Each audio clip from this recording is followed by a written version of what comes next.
This is meteorologist Mark Molnar with a quick update on Sandy. Sandy was the lowest pressure landfalling tropical system north, or any system for that matter, north of North Carolina at 940 millibars.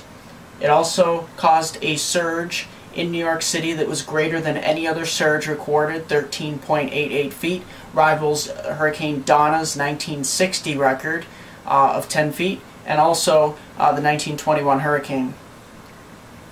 7.5 million people without power. This is unprecedented in the Northeast. We have a fire going on in Queens, New York, that's burned down almost 100 homes. This is devastating. New York subways underwater. We don't know when the power will be restored and subway service restored. Long Island had a major storm surge all along it. Parts of Long Island sustained heavy damage, as well as damaging winds. There was damaging winds from southern New England across Long Island in New York City and down through Atlantic City and over to Philadelphia. Extreme damaging winds. We're talking 70, 80, 90, and 100 mile-per-hour gusts.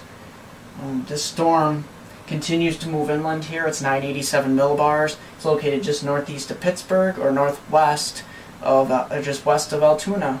And it'll continue to pinwheel westward here. Look at the expanse of Sandy. You can see all these, this is where most of the wind is moved in over the Great Lakes. And this is where we have 30, 40 mile-per-hour wind gusts, and it's bringing down some cooler air. This is where it's meeting up and creating blizzard-like conditions across western Virginia and West Virginia here.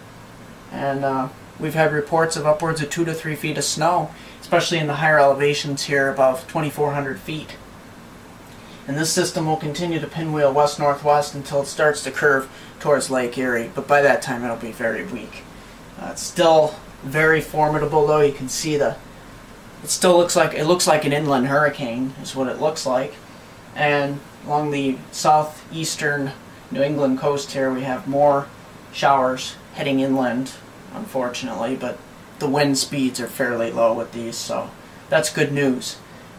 The main energy of this storm was unleashed in downstate New York, New Jersey, of course Long Island, and southeast New England. This is where things really were, the core of the winds and storm surge did. Atlantic City went underwater, pretty much almost the entire city, from what I understand. I had to look it up. I couldn't find when that last happened in Atlantic City history. It's something that's unprecedented.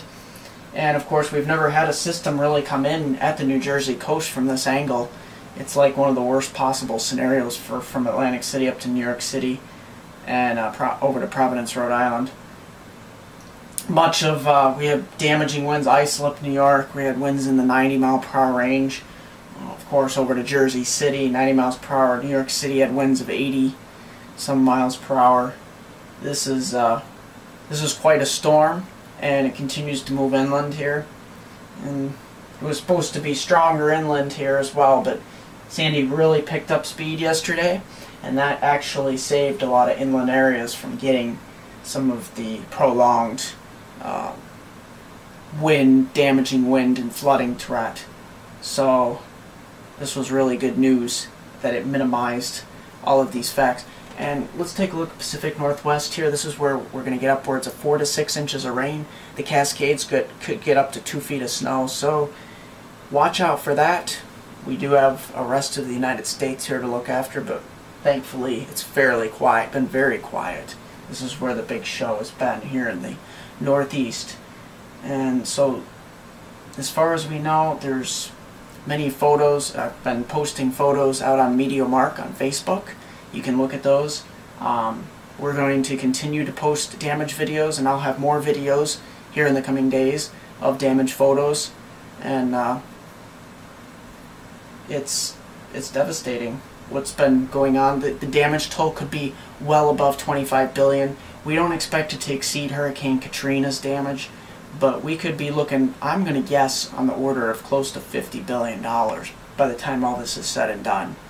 So people in New Jersey, downstate New York, Connecticut, Rhode Island, southeast Massachusetts, Delmarva, including Maryland, Virginia, southeastern Pennsylvania. These areas were severely devastated, especially if you're along the coast, and the storm surge was unprecedented.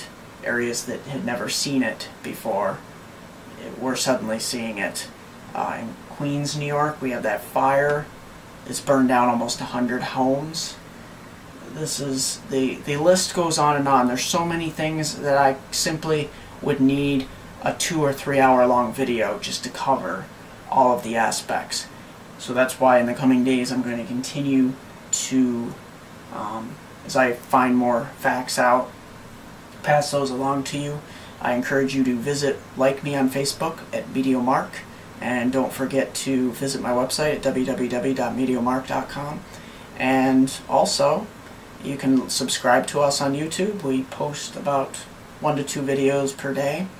And yeah, don't forget to like us on Facebook. And that's it. Sandy coverage will continue in the coming days. The storm is not over, and neither is the cleanup. I'm meteorologist Mark Molnar. Thanks for watching. Oh, and for all the people that have been subscribing to me, thank you, and I will continue to provide you with very high quality weather forecasts now and in the future. And if you want my weather feed, definitely like me on Facebook at MeteoMark.